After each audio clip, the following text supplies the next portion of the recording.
Si salías tenías suerte. Si estabas atrapado en el edificio morías. En el fragor de la batalla, tienes que tomar decisiones con poca información, sin saber cómo resultará alguna de tus acciones. Los que corrieron a la izquierda murieron. Los que corrieron rectos murieron. No sé por qué. Yo corrí hacia la derecha.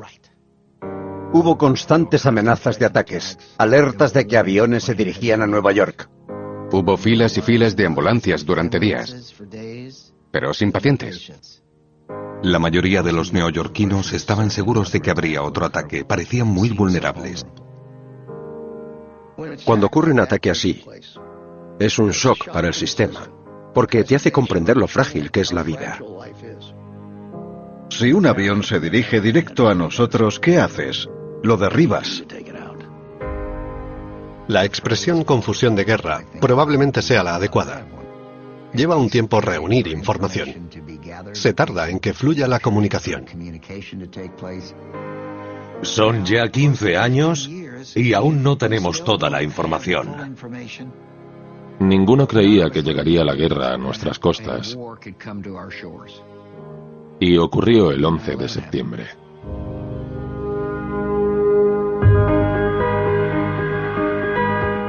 «15 años después del 11 de septiembre de 2001, hemos pedido a 60 estadounidenses que vivieron ese día que compartan sus historias desconocidas. Con información nueva e imágenes y grabaciones inéditas, son historias que solo se pueden contar 15 septiembres después».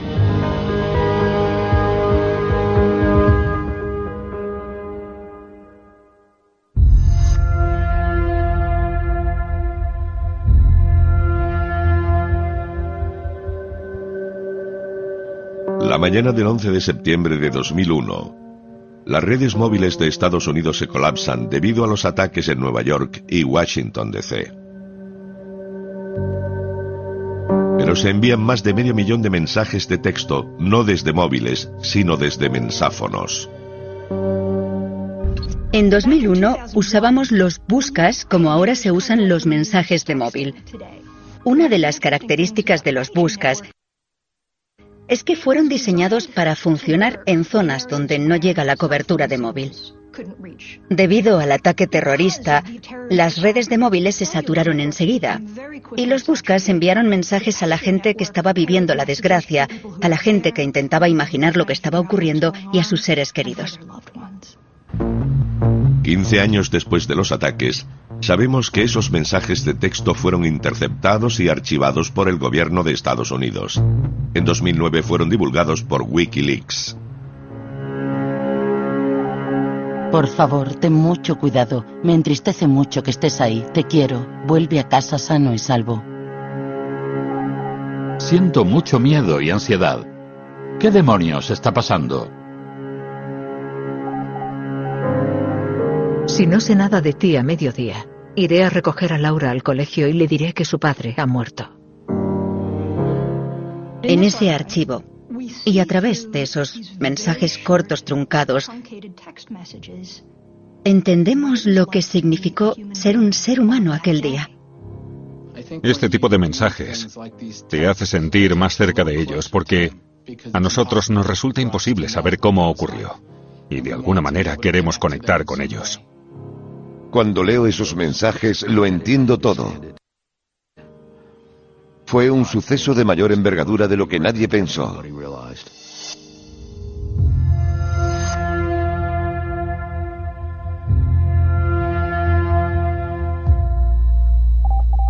Incidente grave. Al menos alarma de incendio. Torres en llamas. Grandes señales de humo. La respuesta del Departamento de Bomberos de Nueva York al ataque comienza momentos después de que el primer avión impacte en la Torre Norte. Pero durante años el alcance de la operación no se ha valorado plenamente. En septiembre de 2001 yo era jefe del primer batallón del Bajo Manhattan. En algún momento, creo que a eso de las 7:30 de la mañana, recibimos una llamada sobre una fuga de gas en la calle. Yo era el conductor del camión. Acudimos. Mientras comprobábamos la ubicación, vimos el primer avión sobrevolando la ciudad. Se le oía, volaba abajo y se notaba la presión por encima de nuestras cabezas. Vimos la bola de fuego. Y oímos el estruendo.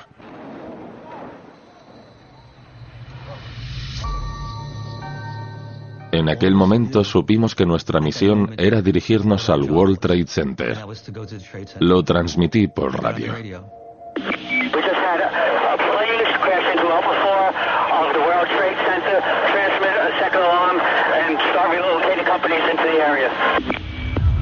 En unos minutos, más de 200 unidades de bomberos de los 5 distritos de Nueva York comienzan a llegar al World Trade Center, en lo que ahora es conocida como la mayor respuesta de emergencia en la historia de Estados Unidos. Cuando hablamos de alarmas, nos referimos a la cantidad de recursos que llevamos al lugar. Esa mañana transmitimos múltiples alarmas máximas. Cientos de unidades en una ubicación. Había casi 1000 bomberos de llegar yo allí. Uno de los jefes de dotación que entró en el edificio era mi hermano, Kevin. Nos quedamos allí unos segundos, preocupándonos el uno por el otro. Le di órdenes de subir. Fue la última vez que lo vi.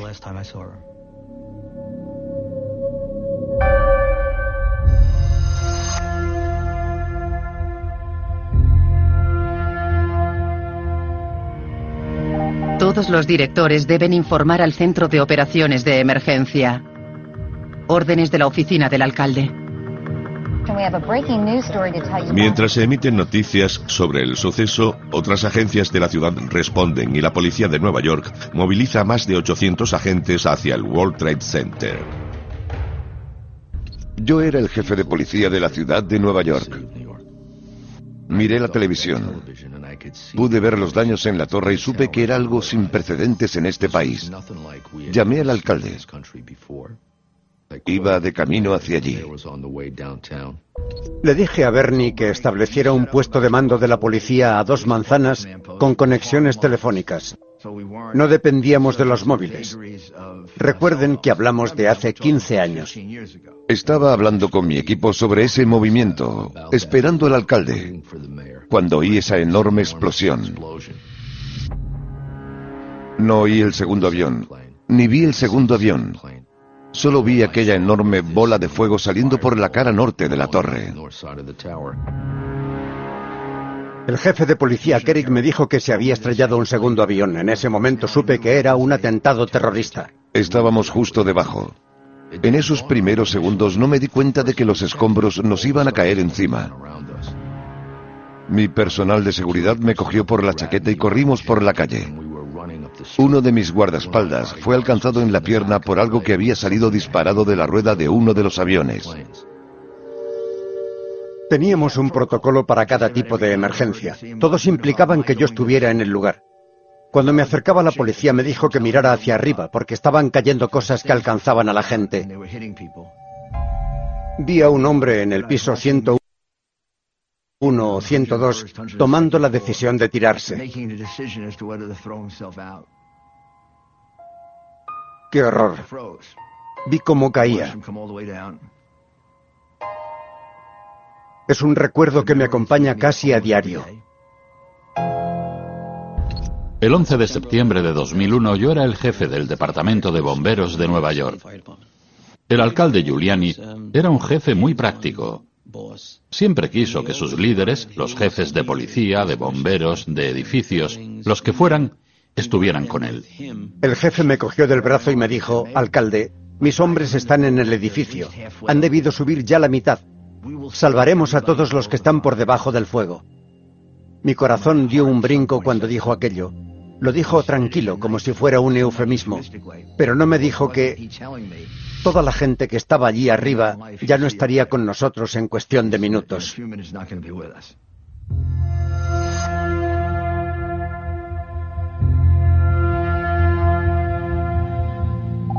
Sigue el fuego intenso. Varios casos a punto de colapsar. Solicito unidad aérea de la policía para reconocimiento.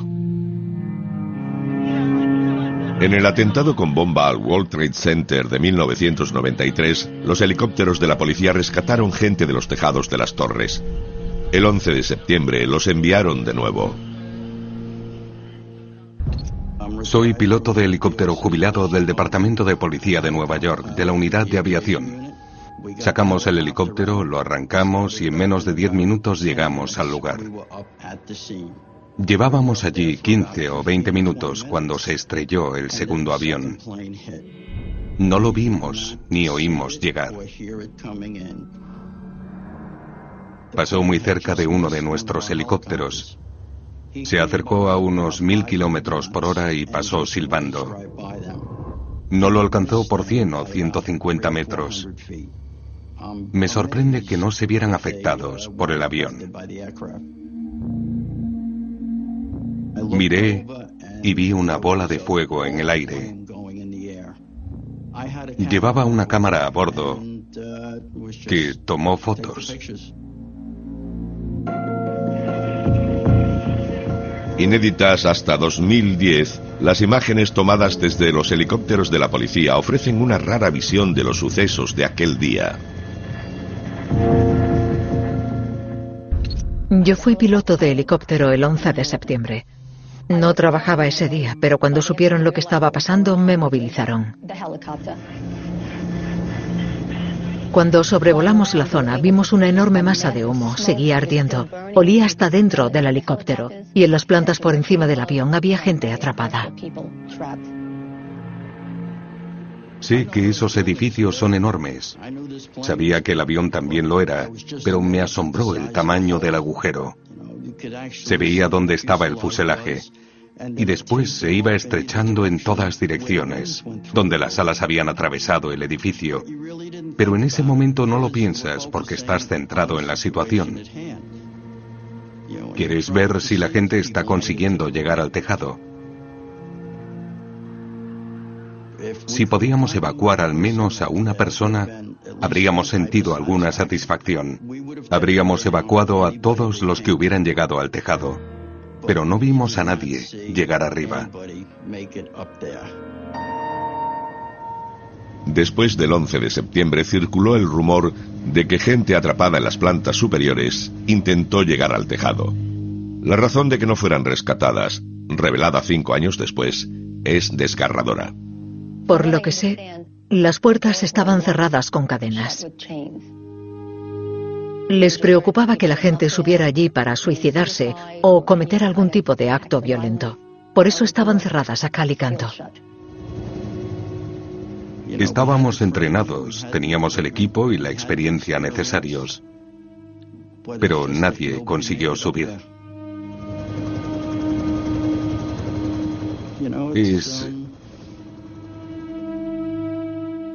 Es descorazonador. Es triste que no tuvieran ninguna oportunidad. Lo raro de ese día, y lo he dicho en muchas ocasiones, para un periodista y para todos los implicados en aquel suceso a medida que se desarrollaba, es que no sabíamos qué ocurriría a continuación.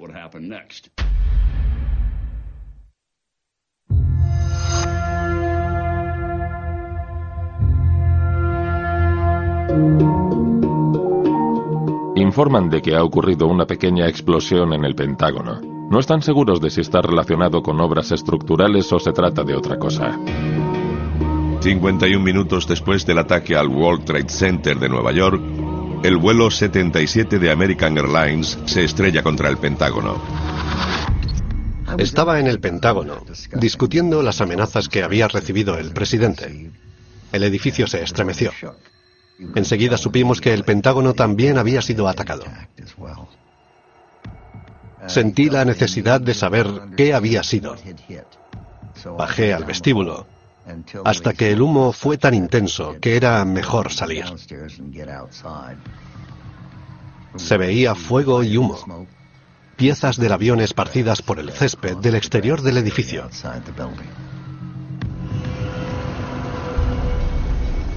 Recuerdo que en aquel momento aún no habían llegado sanitarios, bomberos ni policías. Era el personal que trabajaba en el Pentágono el que entraba y ayudaba a salir a la gente. Recuerdo al presidente muy frustrado porque no localizaba al secretario Rumsfeld en el Departamento de Defensa. Resultó que el Pentágono había sido atacado. No podía dar con él. La razón era que fue uno de los primeros en actuar en el Pentágono. Estaba ayudando a rescatar a gente.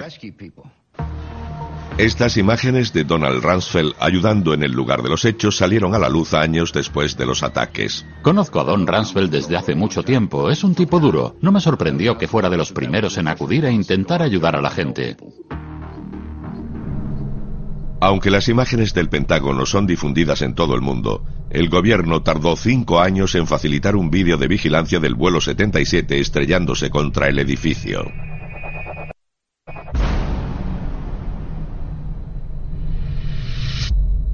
El ataque al Pentágono no cambió mi sensación sobre los sucesos de aquel día.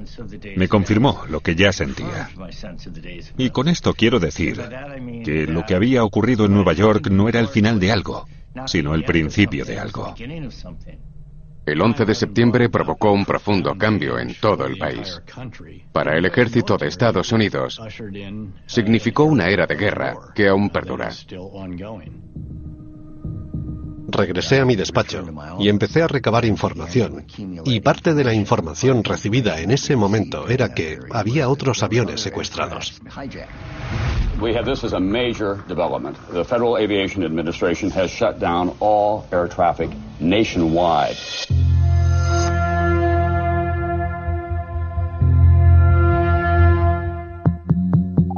Todos los vuelos cancelados. Todos los vuelos en curso son obligados a aterrizar en el aeropuerto más cercano. Hoy no habrá más vuelos. Tras el ataque al Pentágono, la FAA ordena un aterrizaje sin precedentes de todos los aviones en vuelo en Estados Unidos. En aquel momento, la decisión se atribuyó al secretario de Transportes. Pero en los 15 años transcurridos se ha conocido la verdad. El 11 de septiembre de 2001 yo era el director nacional de operaciones en la Administración Federal de Aviación, en el Centro de Mando del Control de Tráfico Aéreo. Llevaba en control de tráfico aéreo desde los años 60, pero el 11S era mi primer día en aquel puesto como director nacional de operaciones. En su primer día en ese puesto y sin autorización del secretario de Transportes, Ben Slaney da la orden de aterrizar a todos los aviones en vuelo en el país. Mi misión el 11S fue la operación aérea segura y eficiente del Sistema Aeroespacial Nacional. Correspondía por entero a mis competencias hacer todo lo que creyera necesario para hacerlo realidad. En aquel momento había más de 5.000 aviones en el aire, cuando el vuelo 77 de American impactó en el Pentágono. Ordené a todos los aviones aterrizar en el aeropuerto más cercano. En solo unas horas, casi todo avión en Estados Unidos ha aterrizado en el aeropuerto más cercano. El 11 de septiembre es la primera y hasta hoy única vez que se ha dado la orden de despejar el espacio aéreo. Pusimos el mapa y vimos cómo las luces empezaron a apagarse cuando los aviones aterrizaban por todo Estados Unidos. Cuando lo pienso ahora, creo que fue un excelente trabajo. Recuerdo que incluso el padre del presidente volaba de Michigan a Minnesota. Se le obligó a aterrizar, como a todo el mundo. No sabía quién era amigo o quién enemigo. Haciendo aterrizar a todos, los que quedaran serían los enemigos a los que habría que combatir. Okay, United 93, go ahead. It's 29 minutes out of Washington, D.C. and tracking towards it. Nos informaron de que había un avión dirigiéndose a la Casa Blanca. Poco después el presidente y yo hablamos. Las dos grandes decisiones del 11 de septiembre fueron aterrizar los aviones y que todo aparato que volara sin la señal de transpondedor adecuada sería identificado y abatido. El avión secuestrado, aunque llevara a multitud de americanos a bordo, era un arma a manos del enemigo. Sabía que el presidente ya había aprobado la orden. Adelante.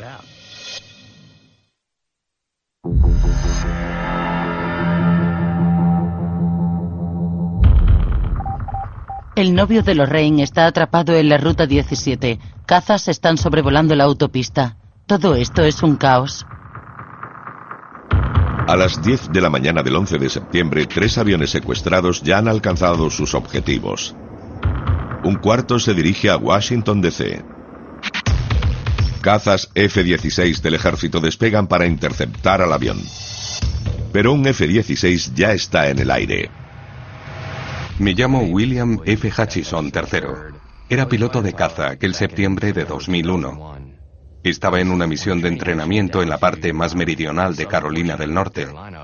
Recibí una llamada por radio que me ordenaba investigar a un avión.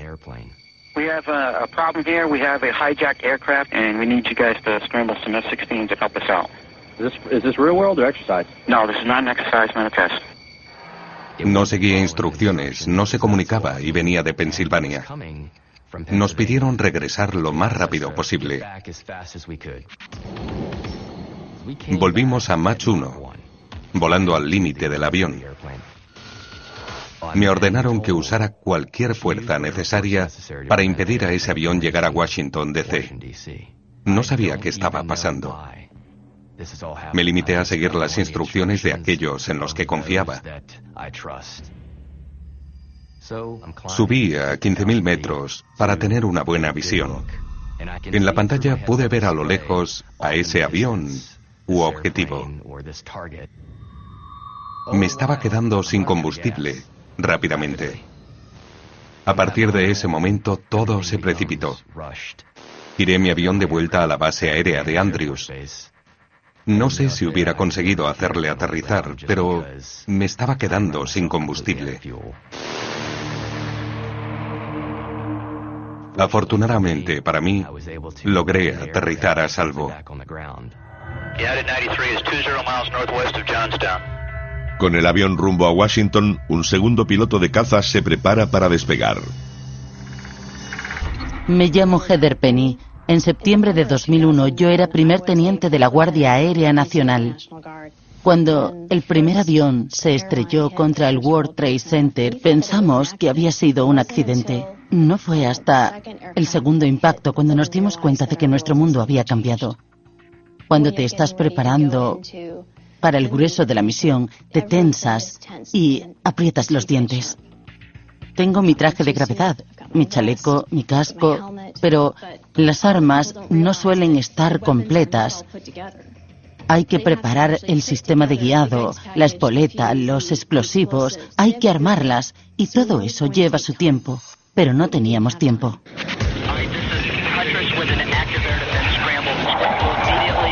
Tuvimos que hacer cuanto pudimos para despegar con la mayor celeridad.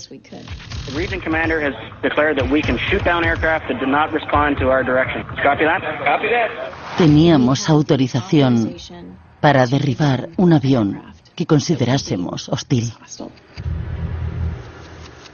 Aunque se informó de la misión tras el 11 de septiembre, un dato no se hizo público durante casi una década. En los cazas no llevábamos armas. Tras la caída de la Unión Soviética, vivimos un tiempo de paz. Éramos la única superpotencia del mundo y empezamos a reducir nuestras unidades de defensa. Desde la perspectiva de nuestra capacidad defensiva, estábamos desprevenidos. No estábamos preparados para despegar. Tuvimos que improvisar. Sin misiles, tendríamos que embestir al avión. En medio de la confusión, a la velocidad que ocurrió todo aquel día, quizá no lo escuché, pero creo que nadie nos ordenó embestir al avión. Creo que fue algo que todos dimos por hecho, porque era nuestra única arma. Sabía que iría a por la cola. Cuando pierdes la cola, el avión empieza a caer. Pensé si tendría tiempo para eyectarme, pero eso dejó de tener sentido, porque... ¿Y si fallaba?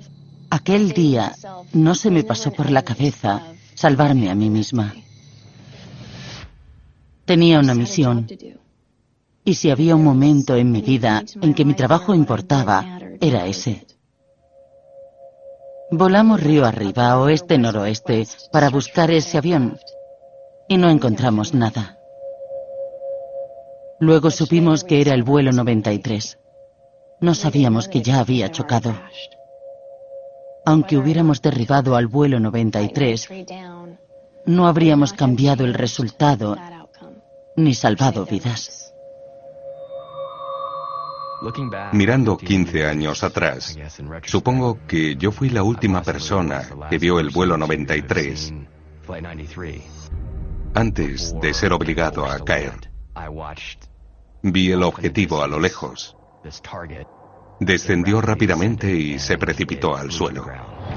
There is a report of black smoke 15 miles south of Johnstown. From the airplane or from the ground?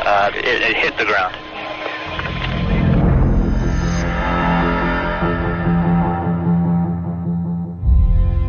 Había alguien hablando por el móvil en el baño del avión estrellado en Pensilvania, alertando a las autoridades cuando cayó el avión.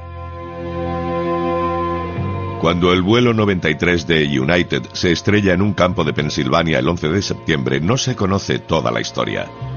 Pero en 2011 se desclasifican grabaciones de audio.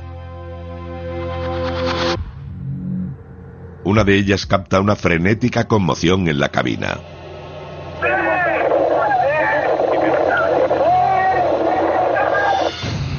Did you hear some interference on the frequency a couple minutes ago, screaming? Yes, I did, 797, and we couldn't tell what it was either.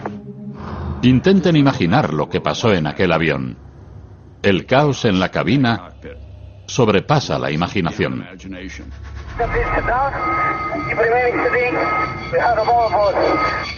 Se dan cuenta de que el avión ha sido secuestrado. En ese momento sacan sus teléfonos y se enteran de lo que está pasando. Además de las grabaciones de la cabina, en los últimos 15 años se han conocido mensajes de voz dejados por pasajeros del vuelo 93 y sus familiares.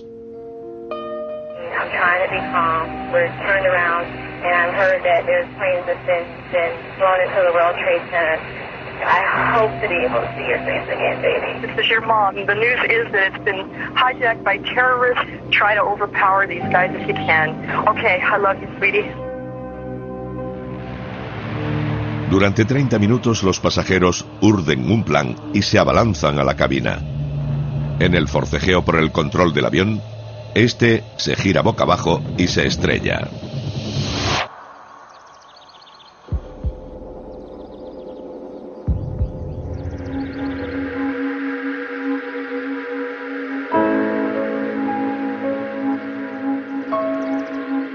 Gracias al valor de esos pasajeros, aquel avión no llegó a la capital, no llegó a la Casa Blanca.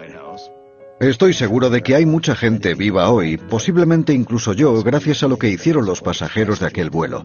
Se sacrificaron en vez de dejar que los terroristas alcanzaran otro objetivo. Hice un juramento para proteger y defender, pero aquellas eran personas normales que asumieron responsabilidades.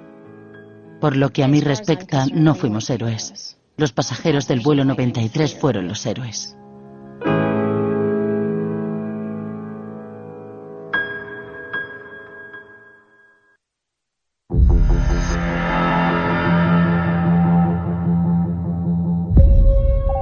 ¿Saldrá el presidente en televisión esta noche? ¿Declarará la guerra? ¿Comparecerá ante el Congreso?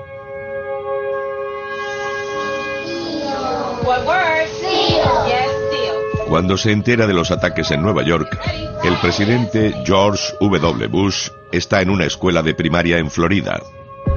Estaba en una clase en Florida escuchando leer a una niña. Supe que un primer avión se estrelló contra la torre. Pensé que era un accidente. El presidente no sabe cuándo tiene que afrontar retos. Y es deber del jefe del gabinete anticiparse a esos retos. No creo que supiera que yo estaba allí hasta que estuviese casi a su lado. Le dije, un segundo avión ha impactado contra la otra torre. América está siendo atacada. Y me retiré, así que no pudo hacerme ninguna pregunta. La primera regla de un líder en una crisis es transmitir calma. Esperé el momento adecuado para abandonar la clase. En 2016 se desclasifican más de 1000 fotografías inéditas. Tomadas por el fotógrafo de la Casa Blanca, Eric Draper, las imágenes siguen momento a momento los movimientos del presidente Bush cuando ocurrieron los ataques hace 15 años. Cuando vi cómo le cambiaba la cara al presidente Bush, cuando Andy Carr le susurró al oído, supe que algo iba mal. En ese instante mi foco se centró en el presidente. Pensé, no puedo perderlo de vista. El presidente entró en la sala de espera. Lo primero que dijo fue: ponme al director del FBI al teléfono. Se puso a trabajar enseguida. Cogió una libreta y empezó a escribir su primera declaración a la nación. Capté la imagen del presidente volviéndose a ver el vídeo de la Torre Sur siendo atacada. Mis comentarios fueron del tipo: estamos siendo atacados y nos ocuparemos de ello. En ese momento no sabíamos qué significaba ello. 2 airplanes have crashed into the World Trade Center in an apparent terrorist attack on our country. En aquel momento procedimos a decirle a la gente qué hacer: volver al S41 y salir de allí. May God bless the victims, their families, and America. Thank you very much. Cuando pude empezar a reflexionar, me metieron en una limusina y nos dirigíamos a toda prisa al Air Force One. Mi asesor de seguridad nacional me dijo que un avión había alcanzado al Pentágono. Entonces me di cuenta de que me había convertido en un presidente de tiempos de guerra. Y pensé: subiré al Air Force One y estaré en Washington enseguida. Y resultó que tardé 7 horas en llegar. Cuando subimos al Air Force One, recuerdo oír decir al presidente: bueno, chicos, para esto nos pagan. Los motores del Air Force One estaban en marcha. Hay un protocolo establecido. Los motores no arrancan hasta que el presidente está a salvo en el avión. Pensé que el piloto tenía muchas ganas de salir de allí. Cuando cerraron la puerta, el avión empezó a rodar, casi antes de poder llegar a nuestros asientos.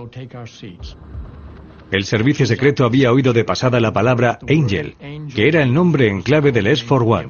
El avión era un posible objetivo. Hicimos un giro inclinado, volando de modo sinuoso. Y entonces el piloto me preguntó: ¿dónde vamos? Durante el resto del día, la ubicación del presidente es un secreto celosamente guardado. La historia no sería revelada al público durante años. Necesitábamos una pista de aterrizaje larga donde el presidente estuviera seguro. Lo ideal era una base militar. Y dije: vamos a la base aérea de Barksdale. Seguí al presidente Bush y a Andy Cart hasta la cabina privada de acceso restringido. Presencié una intensa discusión entre los dos sobre regresar a Washington. Andy me recomendó no regresar cuando despegamos de Florida. El presidente dijo: te lo ordeno, vamos a volver a Washington, D.C. Él lo decía. Yo no diría que no podía hacerlo. Yo rehusaba ponerlo en práctica y se ponía cada vez más y más enojado. Siendo el comandante en jefe, quieres estar en el centro de la acción. Tenía que dirigirme a la nación y tenía claro que no lo iba a hacer desde un búnker. No creíamos que nadie supiera que estábamos allí, pero entonces emitieron un boletín de noticias y dijeron: el Air Force One ha sido localizado en la base de la Fuerza Aérea en Barksdale, en Luisiana. Y nos vimos aterrizando en directo en televisión. Semanas después me enteré de que un cámara iba conduciendo por la zona y registró la noticia. No debería haber podido hacerlo. Andy y yo aterrizamos en Barksdale. Un general se reunió con nosotros. Llevaba un arma, cosa que me pareció inusual. Nos montamos en los vehículos y recuerdo que el sargento conducía como alma que lleva el diablo. Le dije: vaya más despacio. Probablemente ese fuera el mayor peligro que viví ese día. El presidente estuvo casi en todo momento hablando por teléfono con el vicepresidente, pero también quería saber qué planes había, a dónde dirigirse y cuándo regresar a Washington, D.C. Intentábamos evitar una situación en la que pudieran descabezar el gobierno federal teniendo al presidente en Washington y que hubiera otro ataque. Recuerdo recomendarle que una buena ubicación podía ser Offutt, en Omaha. La base de Offutt es la sede del Mando Estratégico de Estados Unidos y está diseñada para soportar una guerra nuclear. Recuerdo que nos dirigieron rápidamente a un ascensor que nos llevó bajo tierra a gran profundidad. Seguí al presidente al búnker. Era una enorme sala de conferencias, como de la Guerra de las Galaxias. Me echaron. Pero pude hacer una foto del agente del servicio secreto de guardia. El mando aéreo estratégico tiene unas enormes instalaciones subterráneas y con gran capacidad de comunicaciones. Es uno de los lugares más seguros del país. Pudimos hacer una videoconferencia. La videoconferencia me permitió hablar con mi equipo de seguridad nacional. Se dieron cuenta de que teníamos una dura tarea por delante, pero el vicepresidente Cheney estaba tranquilo y calmado. Es un hombre que no se inquieta fácilmente.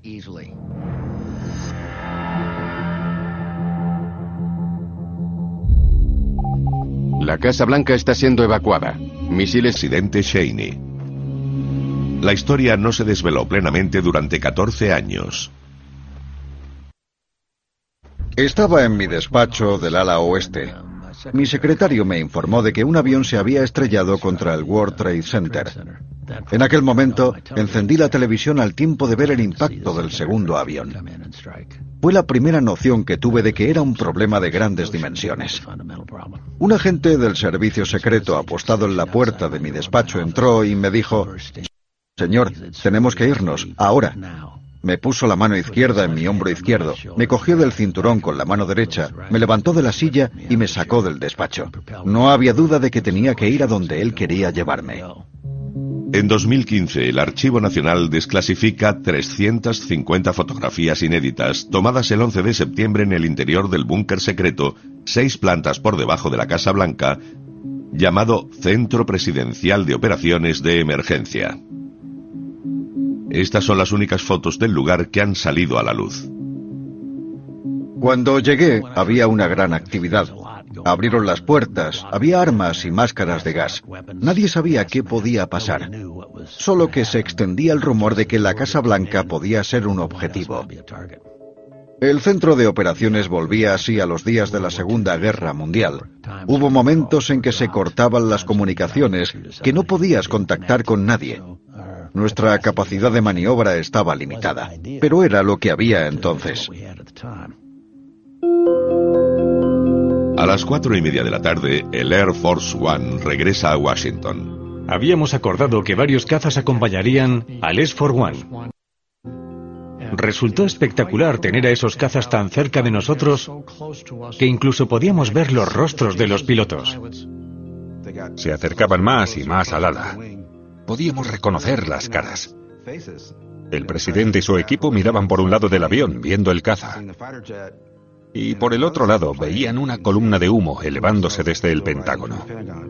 A mi izquierda el Pentágono se quemaba, pero recuerdo claramente que las calles estaban vacías excepto por los puestos de control.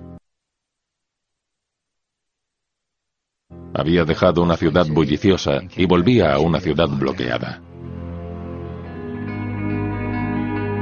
Cuando entró el presidente, no tuvimos ninguna duda de que era el hombre al mando. Se dirigió a la nación desde el despacho oval. Siempre he pensado que lo hizo muy bien. The search is underway for those who are behind these evil acts. I've directed the full resources of our intelligence and law enforcement communities to find those responsible and to bring them to justice. We will make no distinction between the terrorists who committed these acts and those who harbor them. Tomé muchas decisiones difíciles, algunas de las cuales fueron duramente criticadas, pero la gente debía conocer todas las decisiones que estaba tomando para mantener a salvo a la niña que me estaba leyendo en esa clase y a mi país también.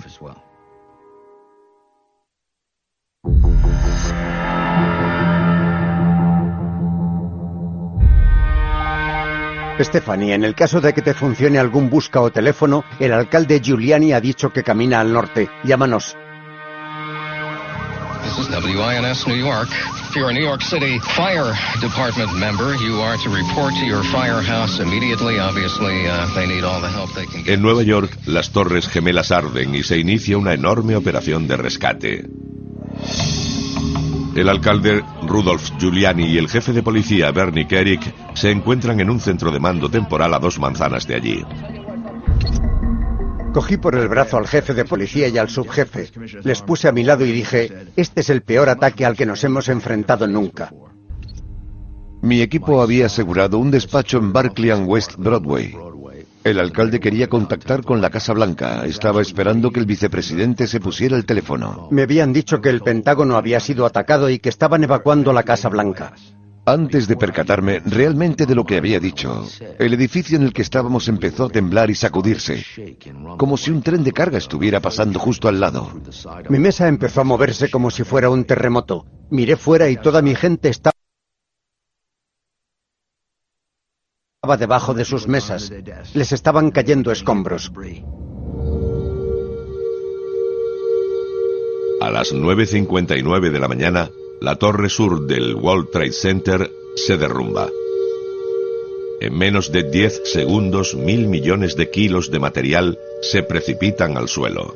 Cientos de personas quedan atrapadas entre los escombros, incluido el alcalde Giuliani.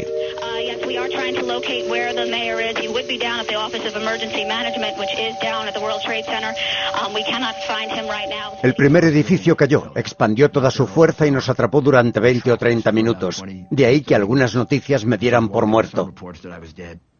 Se emite una llamada de socorro. Pero esta historia no se ha revelado durante años. No dejaba de recordar lo que me enseñó mi padre. Mantén la calma. Incluso si no estás tranquilo, fíngelo. Recuerdo oír a uno de mis guardaespaldas gritar código negro por radio. Yo no sabía qué demonios era eso del código negro. Era la señal que se emitía si el alcalde o el jefe de policía estaban en peligro. El despacho en el que estábamos se inundó de humo y escombros. Recuerdo pensar que moriríamos asfixiados en ese despacho porque no podíamos respirar. Todas las puertas estaban cerradas. Estábamos atrapados. De repente se abrió una puerta y 2 hombres de mantenimiento nos sacaron a Church Street. Pasamos al edificio adyacente bajando a un segundo sótano.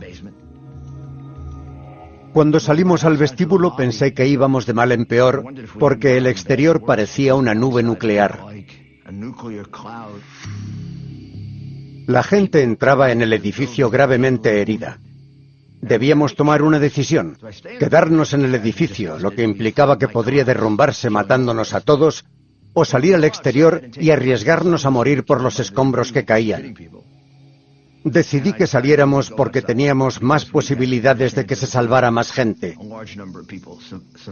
Cogí a un reportero y le dije, ven conmigo.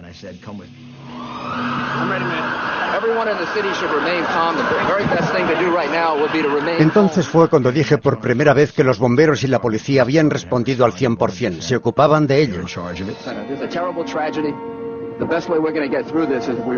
Fue el gran momento de Rudolph Giuliani, como hombre público y como ser humano.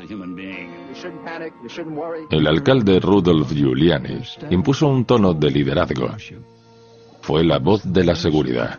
Expresó la idea de soy el alcalde, estoy al mando. Indiscutiblemente hizo muchas de las cosas que se esperan de un líder en una crisis.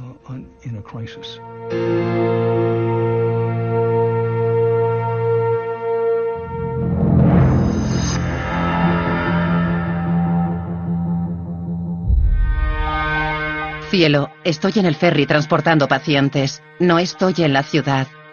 Intenta mandarme un mensaje para saber que estás bien.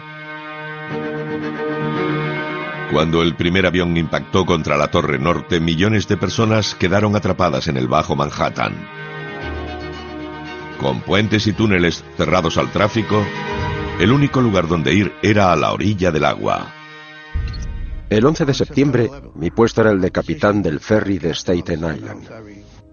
Cuando nos acercábamos a la isla del gobernador, vimos otro avión. El 11 de septiembre de 2001, pilotaba el ferry Henry Hudson. Mi ferry estaba a 1,5 kilómetros al norte del World Trade Center. Pero cuando el segundo avión impactó en la segunda torre, giré inmediatamente al sur y detuve el ferry. Un impulso se apoderó de mí. Cambié de dirección y me dirigí a tierra a toda velocidad. No recuerdo decirle a nadie por radio lo que estaba haciendo o hacia dónde iba. En realidad, Manhattan estaba siendo bombardeado. La gente quería salir de allí como pudiera. El guardacostas hizo una llamada para que todos los barcos disponibles evacuaran a todo el mundo de Manhattan. Vi una flotilla de remolcadores, ferries, veleros. Todo vehículo que flotara se dirigía hacia el norte, hacia el Bajo Manhattan. Era como un mar de barcos. Increíble. Una riada de humanidad pasando por los pasamanos de acero. Empezamos a cargar. No dejábamos de cargar y cargar. La gente subía y subía y subía. El Henry Hudson es un ferry con capacidad para 400 personas. Pero yo lo comparaba con el último salvavidas del Titanic. El barco puede albergar a 36, pero ¿y si caben 38, 40 o 50? Si hay gente que puede morir ante tus ojos, haces lo que tienes que hacer. Cuando ya partíamos, un chico llegó corriendo y saltó al barco. La tripulación lo cogió y le preguntó qué hacía. Se podría haber matado. Y contestó, estoy intentando salvar la vida. Y nadie podía discutirle eso. Nadie sabía lo que podía pasar a continuación. Nadie sabía si otro avión iba a estrellarse contra otro edificio. Sabemos que había aviones en el cielo, pero no veíamos ninguno venir hacia nosotros. El ferry transportaba 6.000 personas. Éramos un buen objetivo. Así que rodeamos la isla del Gobernador, intentando no seguir la ruta habitual. Estábamos literalmente a unos cientos de metros de los edificios en llamas. Y la torre se derrumbó. Cuando nos alcanzó la nube de polvo, no había visibilidad. No se veía nada. Un barco de la policía pasó a escasos metros de nosotros a 40 kilómetros por hora. Ni siquiera nos vio. Me quemaban los ojos y me ahogaba. En un momento dado, nos cayó algo blanco. Parecía nieve.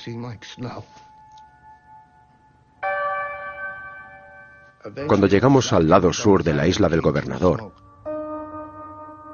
salimos de la nube de humo. El barco transportaba 6.600 personas. Aquel día llevamos a toda esa gente. Durante las siguientes 9 horas, los capitanes de barcos del 11S, actuando por su cuenta, evacúan a 1 millón de personas de la isla de Manhattan, en lo que ahora es conocida como la mayor evacuación marítima de la historia mundial. Multitud de barcos evacuando a millares de personas en un breve espacio de tiempo. Debió ser un gran esfuerzo. Requirió una gran valentía llevar a cabo aquella evacuación.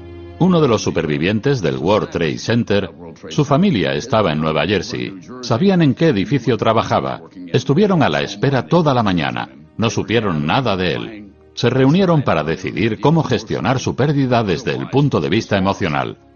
A la 1:30 de la tarde entró por la puerta. Había ido a casa en un ferry. Había un hombre que llevaba 10 o 15 años trabajando conmigo en el ferry, con el que nunca había hablado. Pero tras ese día, vino y me dijo, hemos hecho un gran trabajo.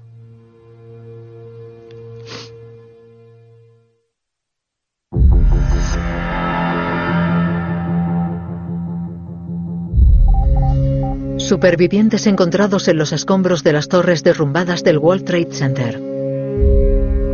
Entre los escombros, miles de voluntarios buscan vidas. Solo encontraron a 18 personas, la mayoría en las primeras horas. Pero lo que sabemos ahora es que los 2 últimos hombres son sacados de entre los escombros casi un día después por un grupo de rescatadores y 2 marines que acudieron a la zona cero para ayudar. Mi nombre es Will Jimeno. El 11 de septiembre era agente de policía en Port Authority, asignado a la terminal de autobuses de Port Authority de Midtown Manhattan. Requisamos un autobús en Ninth Avenue y volamos a la zona cero. Hablamos de miedo. Aquello parecía el día del juicio. Parecía una zona de guerra. La calle estaba llena de escombros, las ventanas reventadas, piezas de aviones y desgraciadamente restos humanos. Will Jimeno y su compañero John McLaughlin acceden a un vestíbulo subterráneo entre las 2 torres. Nos prometimos no separarnos, pasara lo que pasara. Entonces vi aquella tremenda bola de fuego del tamaño de mi casa. La segunda torre se derrumbaba. Venía hacia nosotros. Entonces sentí algo muy intenso, algo que me golpeó. Terminé tumbado de espaldas en un ángulo de 45 grados. Nos estaba bombardeando con hormigón, caía sobre nosotros y de repente nada. Todo paró. Me encontré en un agujero negro. El sargento McLaughlin gritaba porque estaba aplastado. Vi un enorme trozo de hormigón encima de mí y entonces empecé a notar el dolor. Tenía todo el lado izquierdo aplastado. Quise morir. Me llamo Jason Thomas. Ingresé en el Cuerpo de Marines en 1996. La mañana del 11 de septiembre estaba en casa de mi madre. Me dijo que un avión había impactado contra el World Trade Center. Corrí al maletero del coche, cogí mi uniforme y me dirigí a la zona cero. Me encontré con otro marine. Se presentó como el sargento Carnes.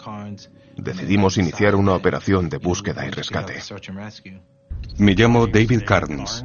Llevaba 19 años y medio en el cuerpo. Serví en la tormenta del desierto, por lo que tenía experiencia en combate antes del 11 de septiembre.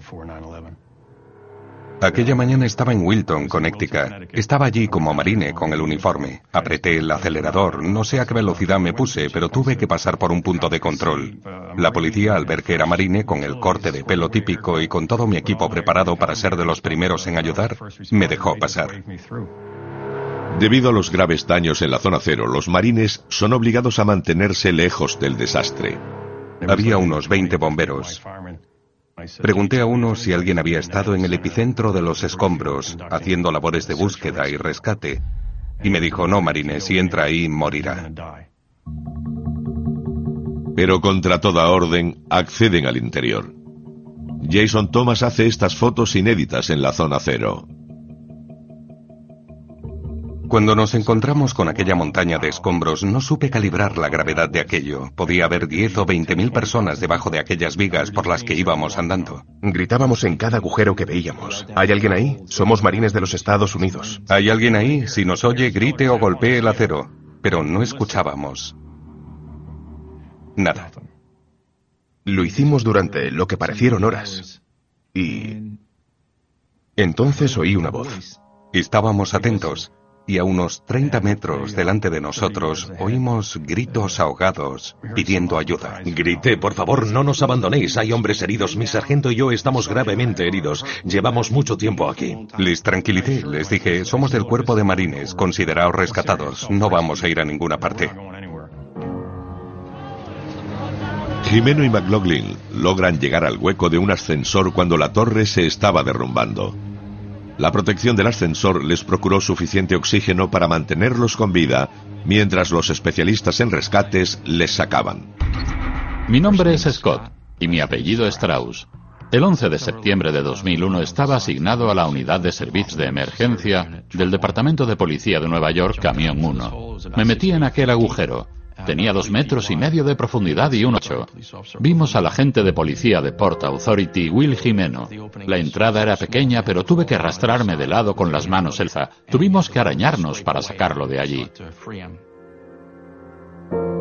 Fueron 3 horas de trabajo en equipo para lograr sacar a Jimeno.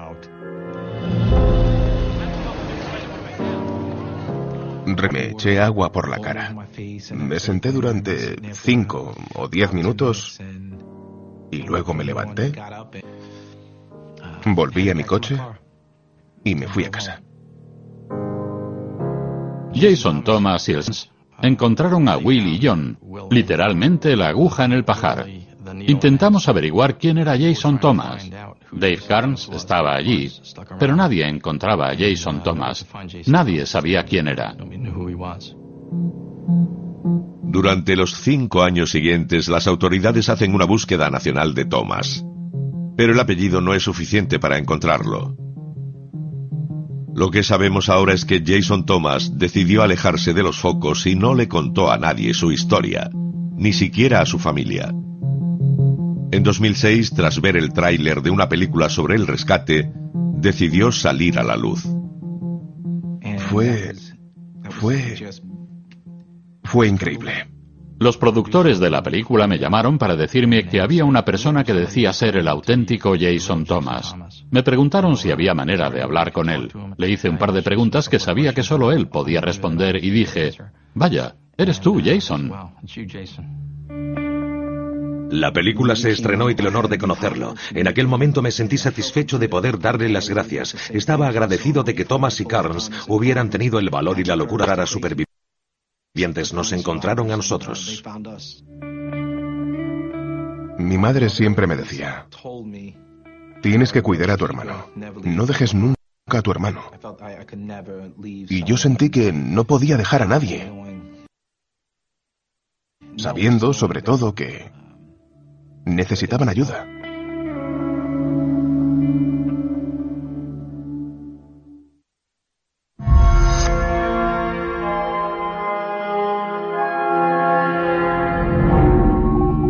Numerosas personas desaparecidas y atrapadas bajo los escombros. Perros buscan cadáveres. La operación rescate en la zona cero se extiende durante 18 días y se convierte en uno de los esfuerzos de búsqueda y rescate más largos e intensos de la historia. Aunque el último superviviente es encontrado tras 27 horas, los trabajadores buscan en vano durante 17 días. Debido a las condiciones, la moral está baja. Se lanza un programa apenas conocido para levantar los ánimos entre los rescatadores. Recibí una llamada de los Marshalls de Estados Unidos. Habían hecho una lista con los que pensaron que podían ayudar a levantar la moral. Íbamos a hablar con personas que no suelen llorar en el hombro de nadie. Son militares y bomberos que llevan mucho tiempo dedicados a ese trabajo. Me avisó que sería difícil que quisieran hablar conmigo, pero ese era el reto. Yo acepté. Poco después me recogieron. Debra Winger estaba montada ya en el coche y Arliss Howard y Matthew Modine. Nos llevaron a los 4 directamente a la zona cero. El equipo creativo reunió a un grupo de actores y nos llevó al World Trade Center. De repente todo estaba en silencio. Miramos arriba y allí estaba el sitio. Dejamos de respirar y de hablar. Una de las imágenes que no se me borra de la cabeza es aquel brillo rojo. Recuerdo a una mujer con las palabras FBI en su chaqueta que me dijo: llevas mucho tiempo mirando fijamente. No es bueno que mires tanto. Ven conmigo y alejémonos de aquí. Lo hice. Y me di cuenta de que tenía razón en lo que me había dicho. Me había quedado bloqueado y había muchas cosas que hacer. Seguían buscando personas y restos. Empezamos a hablar con gente, a dejarles que se expresaran. Hubo muchas lágrimas, mucho sentimiento de culpa. Se encontraban con mucha gente sin vida y conocían a algunos de ellos. Creo que sus historias son sagradas. Lo que experimentaron, lo que vivieron. Al salir, a donde miraras veías imágenes que sabías que iban a permanecer contigo el resto de tu vida. Y nadie hablaba. Fuimos, no sé, como embajadores de la ciudad, porque no todos los ciudadanos podían acceder a esa zona, y agradecerles que arriesgaran sus vidas haciendo ese trabajo. Pude mirarles a los ojos y darles las gracias.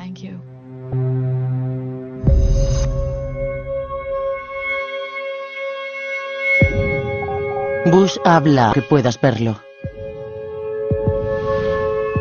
Los trabajos de limpieza y recuperación en la zona cero continúan durante los siguientes 9 meses e incluyen ayuda de los 50 estados.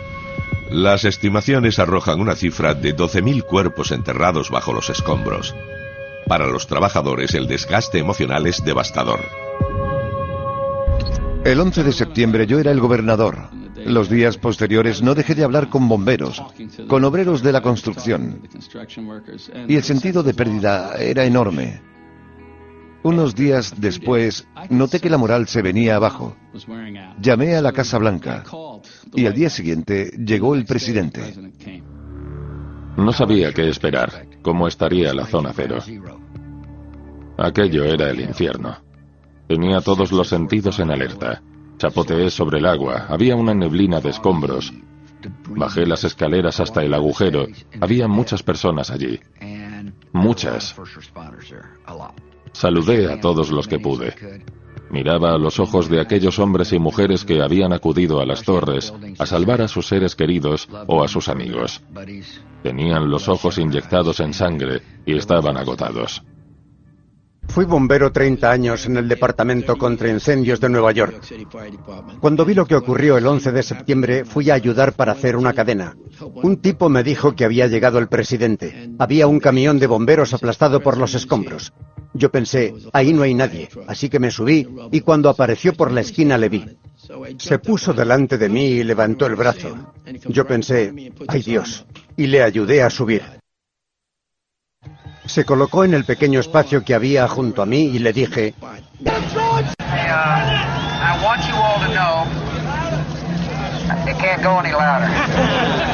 Había un montón de hombres a la izquierda que le gritaron: no le oímos. Y él dijo: I can hear you,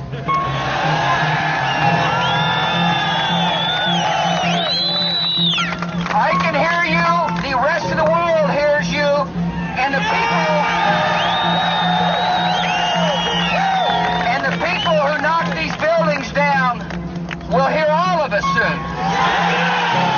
Cuando el presidente hizo esa declaración, se volvieron locos.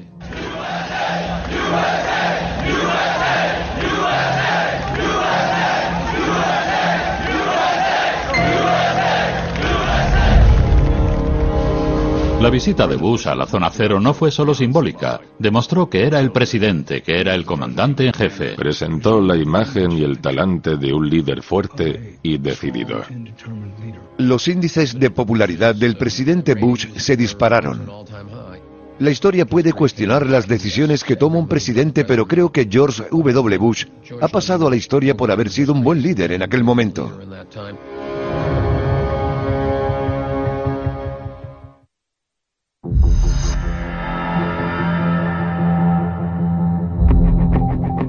Datos de mercado inconscientes. Sistema de comercio de cantor desconectado. On September 13th, you went on national television and effectively told these families, don't worry, we will take care of you. On September 15th, you cut their salaries. What kind of reassurance is that? I wish I could, but I cannot. My company cannot.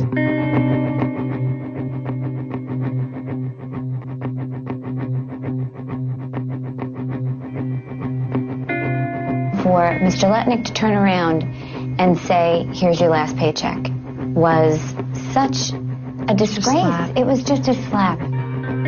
Pero lo que no supimos en 2001 es qué pasaría los siguientes 15 años haciendo realidad su plan de ayudar a las familias. El 11 de septiembre era el primer día de guardería de mi hijo mayor, Kyle. Un administrador entró en la clase y me dijo: Señor Lutnick, están intentando localizarle. Un avión se ha estrellado contra el edificio. Cuando llegué a la torre, nos quedamos en la puerta mientras la gente salía. Escogíamos y les preguntábamos de qué planta bajaban. Esperaba que saliera alguna de las personas de mi planta porque sabía que si salía uno, saldrían cientos. Y entonces oí ese estruendo, el ruido del acero retorcido. Y empezamos a correr. Se había derrumbado la Torre Sur. Yo estaba a pocos metros de ella. Todos los que corrieron hacia la izquierda murieron. Los que corrieron en línea recta murieron. No sé por qué razón yo corría hacia la derecha. Me llamo Eddie Lutnick. Mis dos hermanos y yo estábamos muy unidos. Mi despacho estaba en la planta 101, el de mi hermano Gary en la 104. La mañana del 11 de septiembre contesté al teléfono y era Gary. Le dije: Gary, gracias a Dios que no estás ahí. Y me dijo: pero Eddie, estoy aquí. Le dijo a mi hermana que no podía salir. La llamó para decirle que la quería y que me dijera que me quería pero que iba a morir. Después dejó de hablar. Hubo silencio. Y fue el final del mundo que yo había conocido. En ese momento supe que todos iban a morir. Supe en mi corazón, muy dentro de mí, que todos iban a morir. Al principio busqué en todos los hospitales a trabajadores nuestros que hubieran sobrevivido, pero desgraciadamente era muy poca gente. La mañana del 11 de septiembre acababa de llegar. Cogí el ascensor de la Torre Norte para subir a mi despacho. Cuando se estrelló el avión, mi ascensor se agitó de repente y empezó a desplomarse y estalló en llamas. Poco después, una bola de fuego surgió del hueco entre las puertas del ascensor y el lateral que me dio de lleno. Me desperté en la cama de un hospital. Howard Lutnick, nuestro presidente, vino a visitarme. Me dijo, Harry, si me oyes, levanta el brazo. Dicen que lo levanté. No tengo ningún recuerdo de eso, me lo contó mi mujer. 3 días después del 11 de septiembre, los Lutnick crean una fundación como parte de un plan de largo alcance para salvar la empresa y recaudar fondos para las familias de sus empleados muertos. Prometí a todas las familias que les daría al menos $100.000 en metálico a cada uno. Eran 658 familias, por lo tanto, $65 millones. Tenían unos 900 niños, y pagué su seguro médico. Dije que lo haría durante 10 años. Calculé que serían al menos otros 65 millones. La ira duró un tiempo. Luego la gente empezó a darse cuenta de que este hombre iba a cumplir todas sus promesas. El 11 de septiembre, yo tenía 960 empleados en Nueva York. Perdí a 658. 15 años después, tengo 3.900 en Nueva York y unos 10.000 en otros lugares. Hemos vuelto. Desde aquel 11 de septiembre, les pedimos a nuestros empleados que renuncien a la paga de ese día, y nosotros donamos todos los ingresos que hacemos ese día. Hemos recaudado $12 millones para 150 organizaciones benéficas, y lo hacemos todos los años.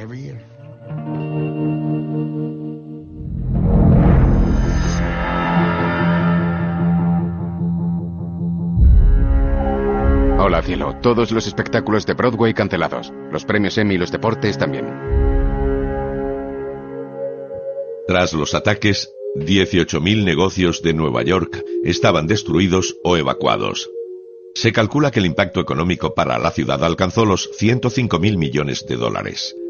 El alcalde, Rudolph Giuliani, inició una campaña para estimular la economía. If you like to go out and spend money, I would encourage that. It's always a good thing. You might actually have a better chance of getting tickets to the producers now, if you want to come here and see it. Los Productores se estrenó en abril. Aún vivíamos del éxito cuando ocurrió el 11 de septiembre. Nadie sabía lo que se tardaría en recuperar la normalidad. Pensé que quizá la gente ya no estaría dispuesta a sentarse en una butaca para ver una obra de teatro y pasar un buen rato. Pero 2 días después, la oficina del alcalde, el propio Giuliani, quiso que Nueva York recuperara la normalidad. Y todo el mundo regresó al trabajo lo mejor que pudo. Esa primera representación fue muy emotiva. Nunca la olvidaré. Fue un gran alivio oír reír a la gente. Al final de la obra, todo el mundo cantó Dios bendiga América. A la gente le caían las lágrimas por la cara. Fue muy conmovedor. Los seres humanos tenemos la capacidad de recuperarnos. Algunos tardan más, otros nunca se recuperan. Pero la mayoría combina vivir el futuro con el recuerdo del pasado. La cobertura televisiva del 11 de septiembre fue constante. 24 horas al día durante días seguidos. Y programación fija sobre el tema. El programa de David Letterman dejó de emitirse.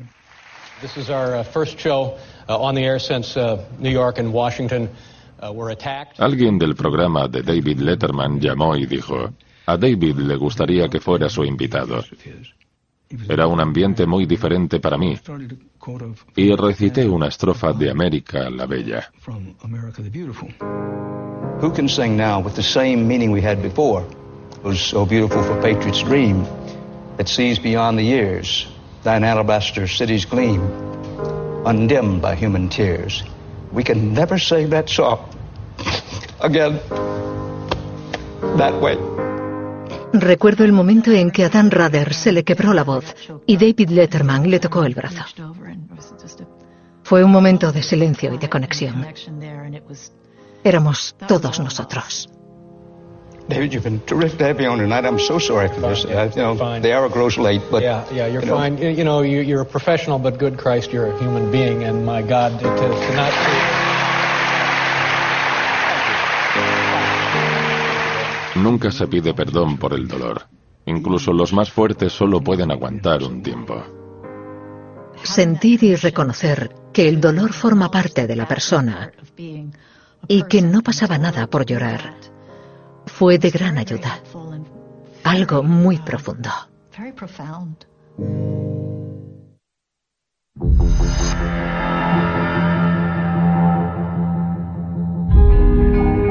Las líneas con Washington y Arabia Saudita están bloqueadas o saturadas, no se puede conectar.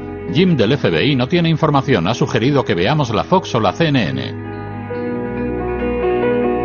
Después del 11S, las familias de las víctimas exigen respuestas y se establece una comisión nacional para investigar los ataques.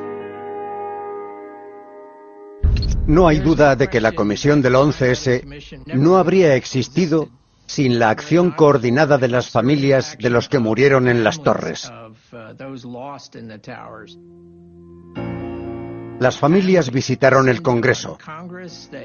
Se quedaron en la puerta.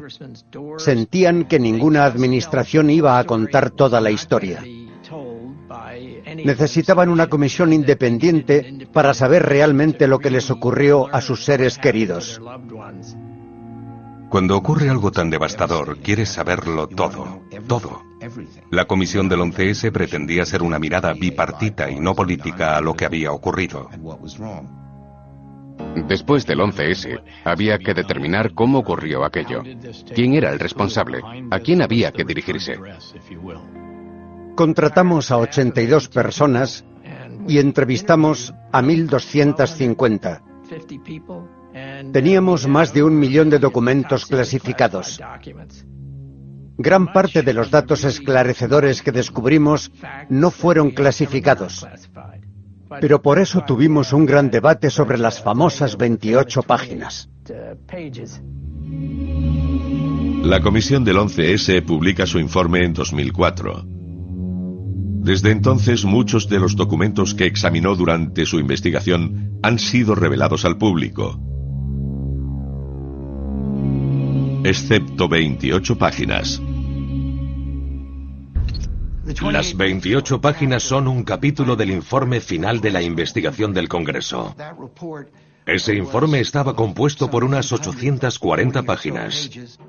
La mayoría estaba disponible para el público, pero había un capítulo totalmente censurado. Eran 28 páginas sobre quién financió el 11S. La postura por defecto de todas las agencias del gobierno es mantener clasificado cualquier documento, pero la mayor parte del contenido de esas 28 páginas no debería estar clasificado. Si hay información que puede ayudar a los norteamericanos a entender mejor lo que ocurrió y conocer a los responsables, deben saberla. En una democracia, es importante ser lo más transparente que sea posible. Finalmente, las 28 páginas fueron desclasificadas en julio de 2016. Las 28 páginas se centran en el papel de Arabia Saudí. 15 de los 19 secuestradores eran saudíes. En esas 28 páginas no encontramos que el gobierno saudí planeara, participara o ayudara en los ataques del 11S. Pero lo que cuentan esas 28 páginas avergonzaría al gobierno saudí. Entre las revelaciones, las 28 páginas detallan una red de saudíes residentes en Estados Unidos que podrían haber ayudado a los secuestradores. En el verano de 2001, los 19 secuestradores viven durante largos periodos en lugares como Falls Church, Virginia, Delray Beach, Florida, Patterson, Nueva Jersey, pero los informes sobre lo que ocurrió mientras los secuestradores vivieron en esos lugares nunca han salido a la luz. Durante la investigación de los ataques, el FBI compiló 80.000 documentos sobre los secuestradores. En 2016, esa información ha sido entregada a un juez federal de Florida. Pero puede que nunca se haga pública. Puede que esas 80.000 páginas nos den otra clave sobre quién de los que vivían en esas comunidades proporcionó ayuda a los terroristas. ¿Cómo pagaban sus facturas? En mi opinión, 19 personas, la mayoría de las cuales no hablaba inglés, la mayoría de las cuales no habían estado antes en Estados Unidos, muchos de los cuales tenían una educación limitada, no podrían haber llevado a cabo un complot tan sofisticado.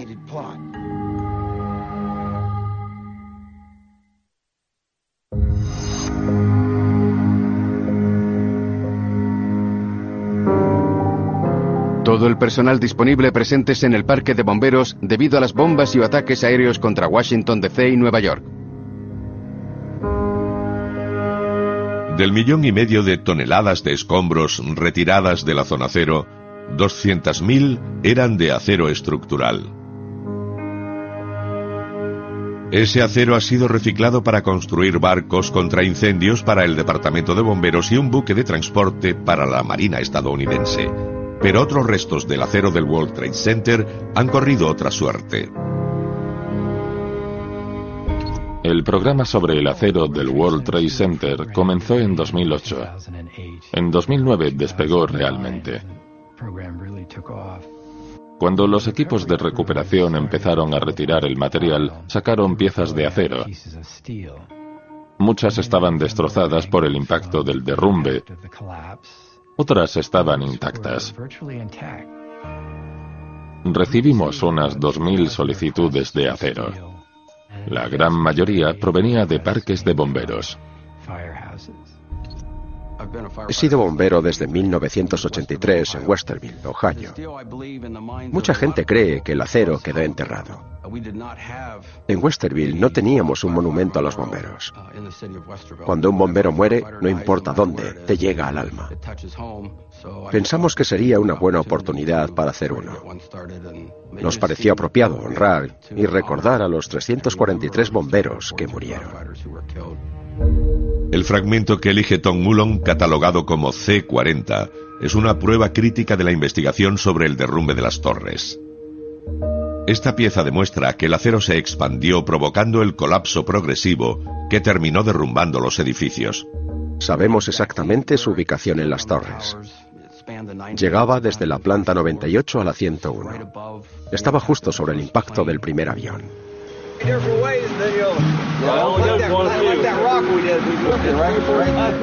Tardamos 7 años, pero esta pieza de acero se ha convertido en el monumento de Westerville a los bomberos. Me inundó un torrente de emociones, como el día que cayeron las torres.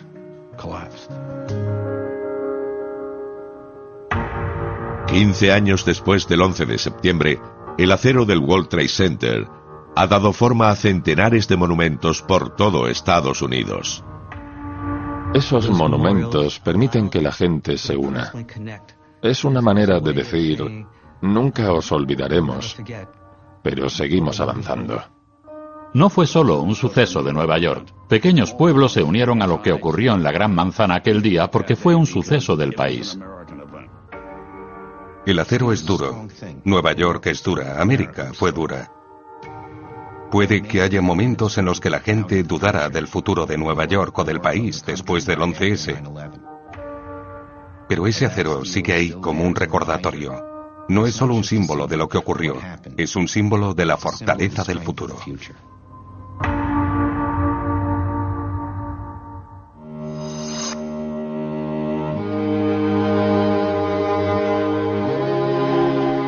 Sobre todo espero que los sucesos de hoy os hayan demostrado que la vida puede irse en un instante.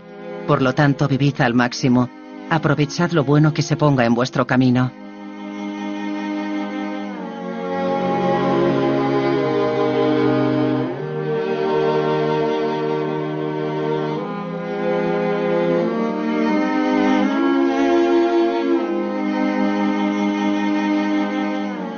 Era suelo sagrado.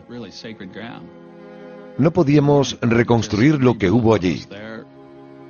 Queríamos hacerlo bien e íbamos a hacerlo no solo para el presente, sino para las generaciones futuras. Una de las cosas que me llamó la atención fue que dejaran vacíos donde habían estado las torres, que dejaran el espacio donde ahora se ubican el monumento y el museo. Pero también la torre en espiral que culmina en una torre de 1.776 pies, 541 metros. El año de nuestra independencia y el edificio más alto construido en el hemisferio occidental. Y ese edificio es un símbolo de nuestra libertad, de nuestra independencia. Justo después del 11S resultaba difícil conseguir que la gente volviera. Ahora es una de las zonas de crecimiento más rápido, más vital y productiva de Nueva York. La gente pregunta cómo puede seguir habiendo vida en un lugar que vivió esa tragedia. Yo le daría la vuelta y diría, ¿cómo no continuar? Eso haría que los terroristas volvieran a ganar y no queremos eso bajo ningún concepto.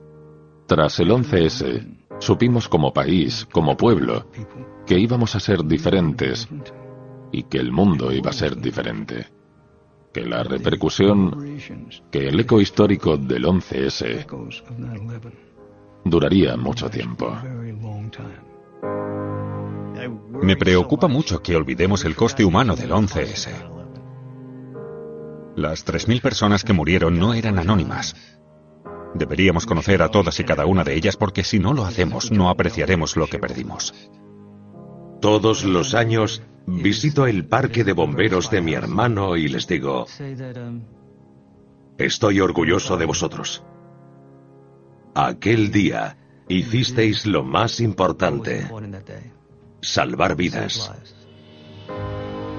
15 años después, el 11S es un recordatorio de que en la vida ocurren cosas que no quieres que ocurran. La cuestión es saber qué hacer cuando pasan. Yo hice todo lo que pude, hice lo que pensé que era mejor para mi país. Tengo una sensación casi espiritual de que vivimos aquello juntos. Cuando visitas el monumento y te enfrentas a la realidad del ataque, es una experiencia muy profunda. Fue un recordatorio vívido de la vulnerabilidad de un pueblo libre. 15 años después, el 11S sigue siendo un recuerdo doloroso. Es como si hubiera ocurrido ayer mismo, pero al mismo tiempo nos da fe en el futuro, porque nos recuperamos. Nueva York se recuperó y Norteamérica se recuperó.